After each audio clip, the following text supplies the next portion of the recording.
Let's be honest, most people glance at a penny and think it's the most ordinary coin in circulation. A throwaway piece of change, the kind that gets lost between couch cushions or tossed into a jar without much thought.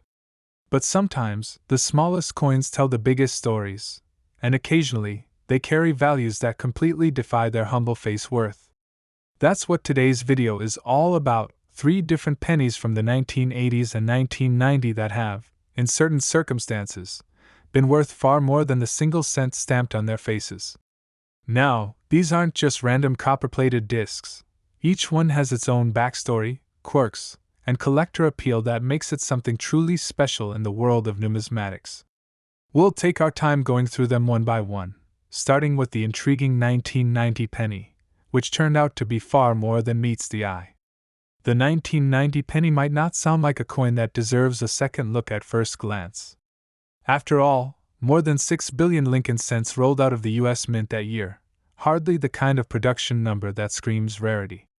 But as collectors well know, it isn't always about how many coins were made, it's about the details.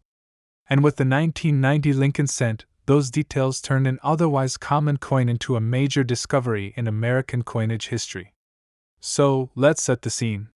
By 1990, the Lincoln cent had already gone through several major transformations. Originally introduced in 1909 to celebrate the 100th anniversary of Abraham Lincoln's birth, the design had become an American classic. The wheat ears on the reverse gave way to the Lincoln Memorial in 1959, marking the sesquicentennial of Lincoln's birth. But the 1980s brought another big shift. In 1982, the Mint changed the composition of the penny from mostly copper to mostly zinc, with only a thin copper plating. That switch was all about economics. The rising cost of copper meant that each penny was actually worth more than 1 cent in metal. The change was subtle, though. To the naked eye, both the copper and zinc versions looked nearly identical. So by 1990, the Lincoln cent was still the same familiar design Americans had been carrying for decades, but its story had grown more complicated. Now, here's where things get really interesting. In 1990, the U.S. Mint was preparing for the following year's coinage. And in 1991, a small but important change was supposed to appear on the Lincoln cent. For decades, proof coins struck at the San Francisco Mint had carried an S mint mark, while circulation strikes from Philadelphia had no mint mark at all. But by accident, or perhaps more accurately, through an oversight, some proof cents dated 1990 were struck without that critical S mint mark. What this means is that collectors suddenly discovered a variety now famously called the 1990 no S proof Lincoln cent. Instead of the expected S beneath the date, these proof coins looked like they had come from Philadelphia, even though no proofs were made there. This was no small error. Proof coins are struck in far smaller numbers than circulation coins, and they're intended to be flawless examples, with sharp strikes and mirror-like surfaces. They're sold directly to collectors in special sets. So when a few of those sets turned out to contain cents missing their mint mark, it sent shockwaves through the hobby. How many could be out there? How did this slip past quality control? Suddenly, a modern coin that millions of people overlooked was being hunted down in every proof set from that year. Now, let's talk rarity. The U.S. Mint never disclosed exactly how many 1990 no-S proof cents were struck, but estimates placed the figure somewhere around 3,500 to 5,000 pieces. Compared to the billions of circulation strikes, that's a microscopic number. And because they were distributed in sealed proof sets, many went unnoticed for years, sitting quietly in collections or safety deposit boxes until someone spotted the missing S. For collectors, it's the kind of find that feels almost like winning the lottery. So what does that rarity translate to in terms of value? Well, the market has spoken loudly on this one. Back in the early 2000s, examples of the 1990 no-S proof cent were already trading hands for thousands of dollars. In fact, one sold at auction for more than $20,000. Even today, decades later, they remain highly sought after. A top-quality example graded PR69 Deep Cameo, nearly perfect, can bring in anywhere from $2,000 to $4,000, sometimes more depending on the auction and demand at the time. Think about that, A single penny, normally worth 1 cent, suddenly commanding the price of a decent used car. Of course, condition matters greatly here. Proof coins are graded on a different scale than circulation strikes, with designations like cameo and deep cameo that reflect the coin's visual contrast. A lower grade proof with light hairlines or spotting might still bring in several $100s. But the big money goes to the nearly flawless examples that show that strong frosted portrait of Lincoln against a mirror-like field. Collectors are always chasing perfection, and with such a small supply, every extra grade point makes a dramatic difference. Now, beyond the dollars and cents, part of the allure here is the story. Errors in proof coinage are extremely rare. The whole point of a proof set is precision, beauty, and collector appeal. To have a mistake of this magnitude slip into the market is the kind of thing that makes headlines. It's a reminder that even in the most controlled minting environments, human error or simple oversight can result in something extraordinary. That narrative, the underdog penny that turned into a superstar, adds a layer of charm that collectors love. Interestingly, the 1990 NOS isn't the only Lincoln cent to feature a missing mint mark. A similar error happened in 1971 and again in 1994, but the 1990 version stands out because of its timing. It occurred at a moment when the U.S. Mint was transitioning into more modern practices and tightening quality control. In that sense, the 1990 NOS penny almost feels like the last great proof error of the 20th century. Another angle that makes this coin fascinating is how it highlights the difference between casual collecting and serious numismatics. For the casual observer, a 1990 penny is just pocket change. But for someone who understands the nuances, who knows to check proof sets and spot a missing mint mark, it's a life-changing discovery. This is what keeps the hobby so exciting, the possibility that hidden treasures are out there, waiting to be uncovered. And of course, the penny also raises broader questions about the future of coin collecting. We live in a world increasingly dominated by digital payments, where fewer and fewer coins are actually circulating. But stories like the 1990 NOS remind us why physical coins still matter. They carry history, accidents, artistry, and sometimes incredible value, all packed into a small piece of metal. So when we talk about the 1990 penny, we're not just talking about a coin. We're talking about a moment in U.S. Mint history, a quirky mistake that turned into a legend, and a piece of copper-plated zinc that can make or break a collection. It's proof, no pun intended, that even the most common denomination can hold surprises worth thousands of dollars. And that's just the first coin on our list. Up next, we're going to rewind a few years and look at the 1985 penny, another small coin with a big story, one that reveals how subtle design features and condition can separate an everyday cent from a numismatic treasure. The 1985 Lincoln cent might not have the headline-grabbing mintmark drama of the 1990 NOS proof, but it's still a fascinating coin once you dig into its background. At first glance, it's just another copper-plated zinc penny from the Reagan years. Billions were produced, they filled cash registers across the country, and for most people, they were about as ordinary as spare change gets. But in the world of coin collecting, 1985 pennies can be anything but ordinary, especially when you start looking closely at mintmarks, die varieties, and the way condition plays into their value.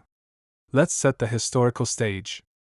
By 1985, America had fully transitioned to the new zinc-based penny. The switch back in 1982 had been controversial in some circles because people were used to the heavier, real copper cents. Collectors today know there are both copper and zinc varieties from that transitional year, but by 1985, everything was firmly in the zinc era. That meant each coin had a core of 97.5% zinc, coated in a thin layer of copper. They looked the same as the old copper cents, but they felt lighter and, unfortunately, they didn't hold up as well over time. Zinc pennies are notorious for developing spots, bubbles, and corrosion when the plating gets compromised. So right away, finding pristine examples from the mid-80s is trickier than it sounds. Now, in terms of minting, the 1985 penny came from 3 different locations. The Philadelphia Mint produced over $5 billion with no mint mark. Denver struck another $5.2 billion, with a little D mark beneath the date. And San Francisco, as usual, contributed proof versions within S mintmark for collector sets. So with a combined mintage north of 10 billion coins, it's fair to say the 1985 cent wasn't scarce when it hit circulation. But as always in numismatics, rarity isn't just about mintage, it's about survival in top condition, and it's about those little quirks that slip through the cracks. This brings us to one of the most talked about aspects of the 1985 Lincoln cent, its varieties and errors. Probably the most famous is the 1985 double die obverse. In this variety, parts of the lettering, particularly Liberty and the date, show noticeable doubling. Now, not every double die is dramatic enough to make headlines, but for collectors, even a modest example is exciting. They remind us that dies wear out, mistakes happen, and sometimes those mistakes become treasured finds. Prices for strong 1985 double dies can range from around $100 in circulated condition to several $100s or more in mint state. Another variety that gets attention is the repunched mintmark, often abbreviated as RPM. Because the Denver Mint was still punching mintmarks into dies manually in the early 80s, it wasn't uncommon for the punch to slip slightly, leaving a faint duplicate of the D. Collectors hunt these down with magnifiers, and while they might not command huge sums, they add a layer of depth to the 1985 series that makes it fun for variety specialists. Let's talk about value for a minute, because this is where many collectors get caught by surprise. A circulated 1985 penny is worth 1 cent. That's it. Even if you've got a whole jar full, unless you're rolling them up for face value, they're essentially pocket change. But start climbing the condition ladder, and the picture changes dramatically.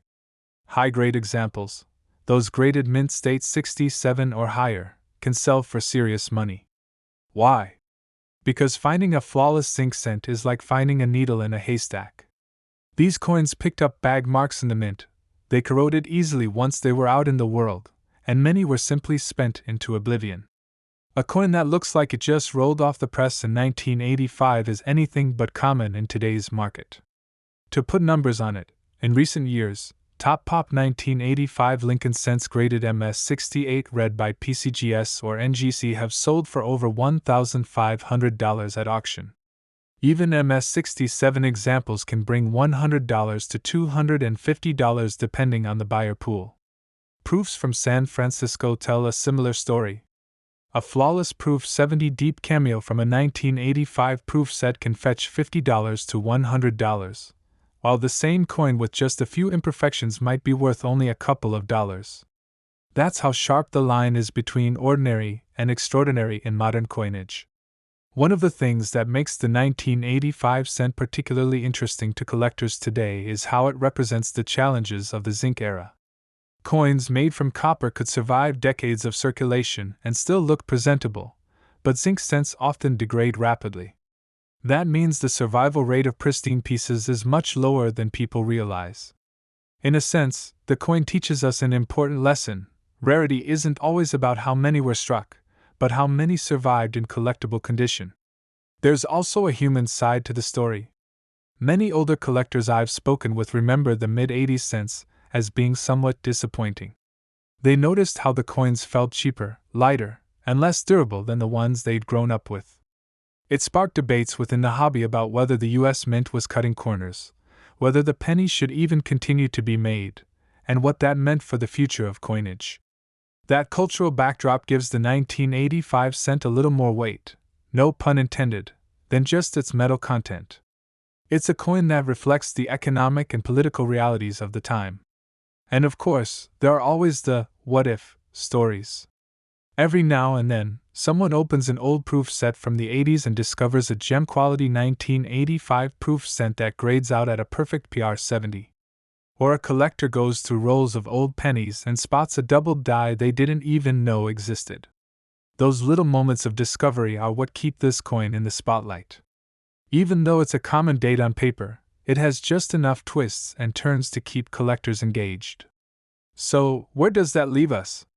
The 1985 penny may never achieve the legendary status of something like the 1909 SVDB or the 1990 NOS proof, but it's still a key player in the Lincoln series. It illustrates how modern coins can carry real value, especially when condition and varieties come into play. It also challenges collectors to pay attention, to look closely at coins they might otherwise dismiss, and to appreciate the subtle differences that turn a 1-cent coin into a multi-$100 prize. And perhaps most importantly, it's a coin that bridges two worlds: the everyday reality of billions of cents rattling through cash drawers, and the specialized world of collectors who know that within those billions, a few truly extraordinary pieces exist. That duality is what makes the 1985 penny worth studying, worth collecting, and for some lucky individuals, worth a significant return on investment.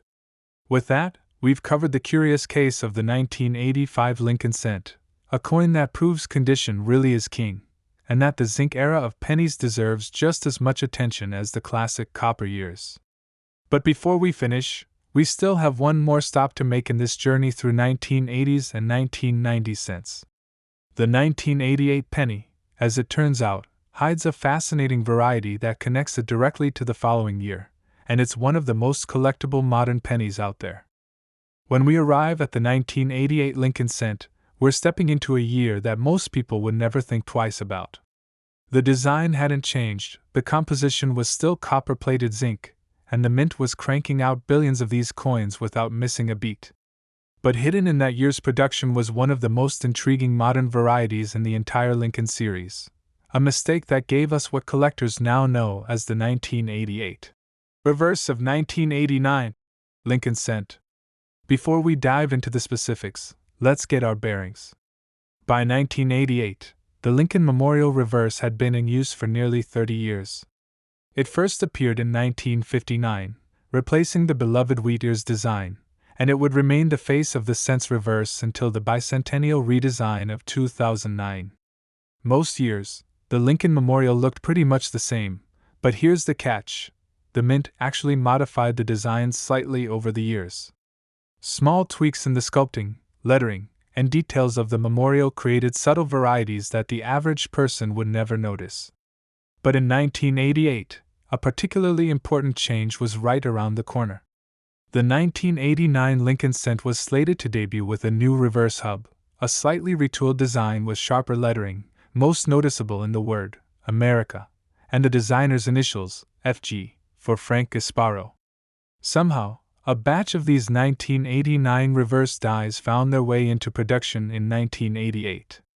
That meant some pennies dated 1988 actually carried the reverse that wasn't supposed to appear until the following year.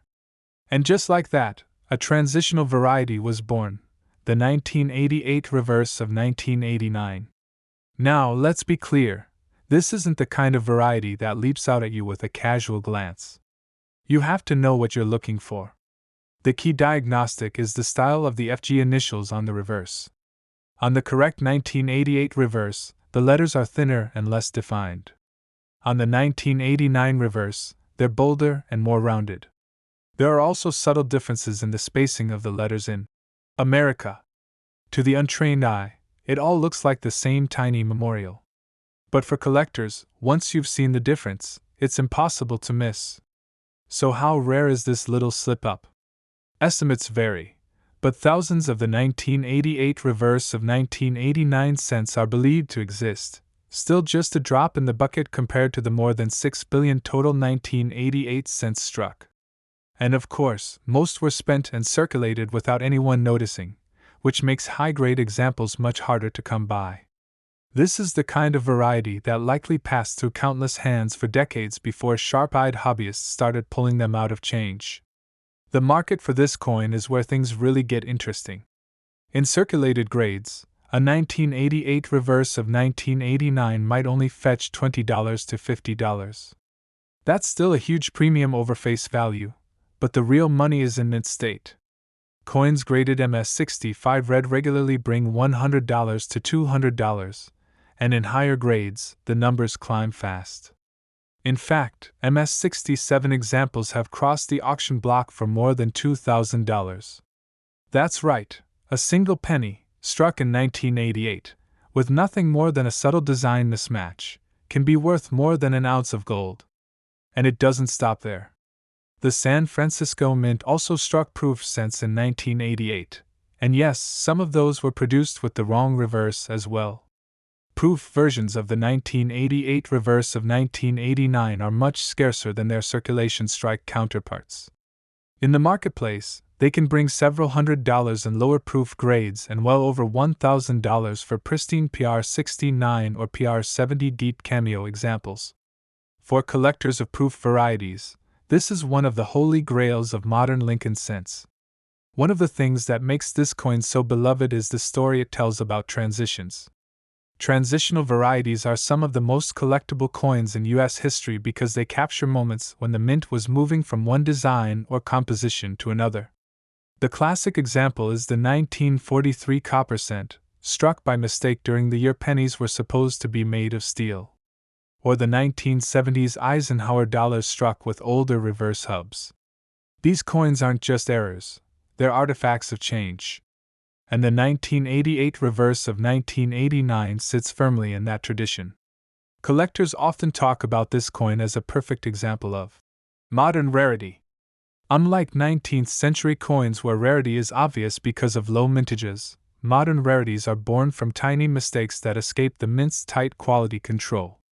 They're the hidden gems that prove even in the late 20th century, when production was highly mechanized, perfection wasn't guaranteed. And that adds a layer of excitement to searching pocket change or coin rolls. It's also worth noting how the 1988 reverse of 1989 has grown in recognition. In the early days, many people didn't even know it existed.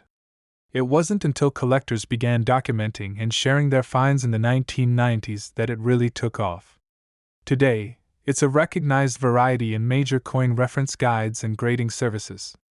That recognition, combined with relatively small supply, has helped prices remain strong. But beyond numbers and values, there's something almost poetic about this coin. It's a cent that embodies the idea of being out of place, literally a coin from 1988 carrying a design from 1989. In a way, it's a little time traveler, a piece that slipped ahead by accident, leaving behind a trail for collectors to discover. And when you think about how many billions of coins come out of the mint each year, the fact that a small percentage carry such an odd quirk is a reminder of why we still look closely at even the humblest denomination. So what does this mean for collectors today? It means the 1988 reverse of 1989 is a must-have for anyone who wants to build a comprehensive Lincoln cent collection. It also means there are still opportunities to find one in the wild. Stories circulate every year of someone spotting this variety in pocket change, pulling it from a roll, or discovering it in an inherited jar of coins. That thrill of discovery is priceless, and it keeps people engaged with the hobby. Now, as we step back and look at the three coins we've covered, the 1990 NOS proof, the high-grade and variety-rich 1985, and the 1988 reverse of 1989, we can see a common thread. None of them are rare because of tiny mintages in the traditional sense. They're rare because of quirks, mistakes, and the difficulty of finding pristine survivors. Each one tells a story about its era, from the mint's transition to zinc, to the human errors that slipped past, to the fascinating world of transitional designs. And perhaps that's the biggest takeaway. The Lincoln cent, the coin most people dismiss as pocket change, has given us some of the most compelling modern rarities in American coinage. These three examples show that even in the 1980s and 1990s, an era many collectors overlook, there are treasures waiting to be discovered. So the next time you see a penny, don't just pass it by. Take a closer look. It might just be a 1990 NOS proof worth thousands, a 1985 gem that survived against the odds, or a 1988 time traveler with the wrong reverse. That's the beauty of numismatics: history, mistakes, and hidden value, all wrapped into the smallest coin in your pocket.